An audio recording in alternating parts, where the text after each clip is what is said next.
hope you got it. And there you then go. tighten up the...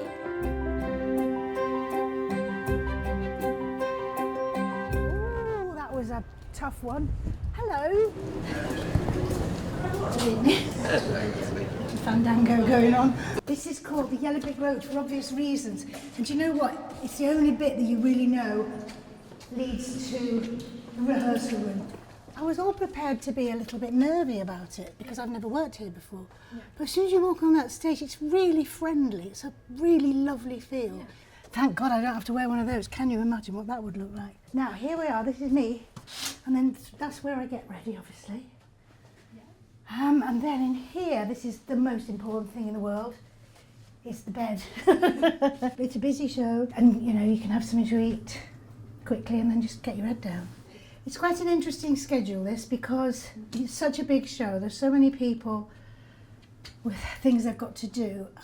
The obvious thing is that there are warm-ups. You can do your own vocal warm-up wherever and whenever you like. Then we all get on the stage and we have a warm-up together, a physical warm-up. So when I go on the stage, I get my little yoga mat out and I do my exercises. It's sort of nice to see everybody, and we get in a circle and we have a quick chat about if anything needs to be changed or tweaked. So my dad, he was a huge theatre lover, and so he took me from a very early age. So I saw all the things that were on at the Library Theatre in Manchester, which was a really good rep. And I just remember the magic of sitting in that theatre waiting. It didn't matter what it was to me, to be honest, because it was always amazing. Every time you do a job, you'll learn, there's no question about that. And working with brilliant people, I mean, yes, I was in a scene in Blackout, but I spent a week with Rowan Atkinson and Ben Elton and Richard Curtis, and all those actors were phenomenal. What is funny when I think about it is one of my first TV auditions was for Sir Laurence Olivier. I know, it's bizarre. And he was producing plays for TV. And one was called Hindle Wakes, which is a Lancashire comedy, and they needed a maid. And I was early 20s, I was about 22, 23. And I had a northern agent who rang me up and said, right, you've got an audition at Granada tomorrow with Sir Laurence Olivier. I said, what? She said, yes, you're going to see him at quarter to one, and don't go to casting, go to David Plowright's office. He was the head of the company, Joan Plowright's brother, in fact.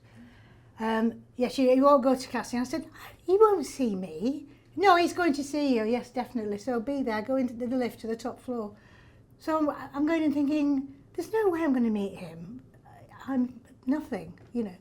So I go in and they say, oh, there's a lady in there called June Howson, who's another producer, and Sir Laurence is in there. And I went, so I went in, and he wasn't there. And I thought, no, I knew he wouldn't be. Why would he look at me? And then I heard a toilet flush, and in he walked.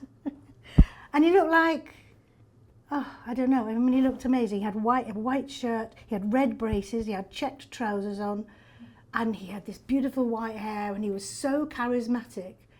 I was gobsmacked. And in those days, I couldn't cope at all with that. I was too shy. I was embarrassed. I was, you know, wobbly. I was trying to be funny in a way that just was awful. And he treated me like I was the most interesting thing he'd ever met in his life. And I kept messing up. I mean, it was a really extraordinary thing. But I don't know why he was so sweet to me, but he was. And at one point he said, can you tell me, is there a difference between a Lancashire accent and a Yorkshire accent? And I said, yeah. I said, yeah. Do you know how I know? And he went, no, how do you know?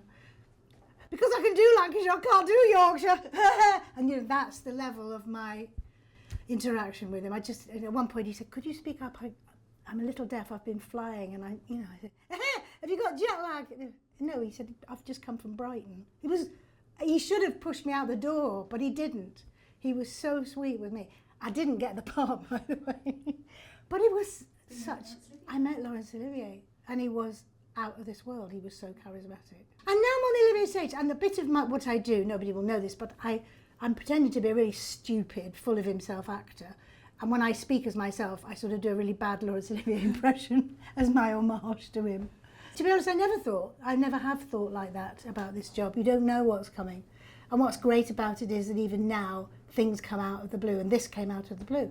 That's one of the best things about this job, is that you never quite know what's coming. That's my Nana costume. I play this lady called Nana. That black thing there is my gorgeous leotard, which I have to underdress. When I go flying, I have to go on as Nana first of all. It's a bit complicated. Yeah. And I have to then get my wig off, that off, but I've underdressed the black thing in the interval. Then we go and do a practice swing, which you'll see in a minute. Then they put more, I play Oberon, that's the part I'm playing for a minute in the air. We put all his gubbins on, and then when I come off the stage, having had a fly, we haven't got very long before I'm Nana again. So about 6 people, they're phenomenal. I mean, it's amazing. They just grab everything and rip it off and get the wig back on, get Nana back on, and I'm on minutes later. We're going to do a ballet class, but I'm not going to do ballet, I'm going to do back exercises.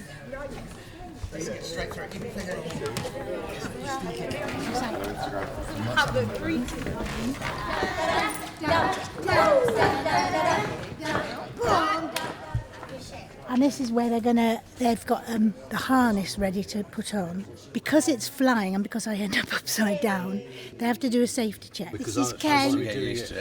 This is Will. The Ken. This is me getting in the harness. And it's a bit of a fandango. You have to, it's called Find the Belly Button. Harry's doing your front. Harry's in the front. I shall be there with you this evening. Marvellous. So yeah, you Marvellous. So we have to get it in the right place, because if we don't, I can't flip. So it's called Hunt the Belly Button, isn't it? So we're going to do the hip bit first. Put it there. We're going to say the belly button's somewhere in that area. And then it's usually Ellis who catches her at the spin, so you're going to be ready for that. And you what I might do is hang upside down for a minute. Oh yeah, okay. And then spin. Oh, right up you gossip. And there then you go. tighten up the. Yeah. You're going to flip and then stay upside down for a bit, yeah? I'll go upside down like I do in the show, and then I'll flip back. Okay, sweet. Okay. Does that feel good? That feels good. When you're So I'm going to do this, and I'm going to go, I'm going to get stuck. Oh, there we go. Then there's a bit of dialogue, and then they say, bring him down, and then I go, oh, and then that's it. That's it. The end. It's still kind of thrilling to be flying in the Olivier Theatre. I mean, when I got the call from my agent, he said, I'd agreed to do the job, and he said, this is a bit of a weird one. How do you feel about flying? I went, oh God, yes! As long as I lift my knees to my chest and move my arms back, gravity does the rest. There was a wonderful actress called Beryl Reid, as I grew up. She did a very famous thing called The Killing of Sister George. And she was a very good actress and very funny. And she always used to say, with her, it starts with the shoes. She said she had a real passion for shoes, and she said because that shows how you walk, it dictates how you walk, how you move. And I know what she means. I've got these great shoes. I've had them since rehearsals. They're very practical, they're very comfortable. I put the shoes on, I put the tights on. Now this gets me into the kind of vibe of it.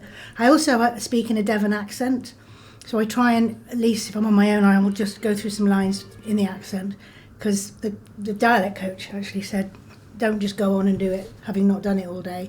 You just need to get your brain around that, familiar with it. What I'm doing in a minute is I'm putting a bit of eye makeup on. I just put a bit more eye makeup on because I wear these glasses. Yeah.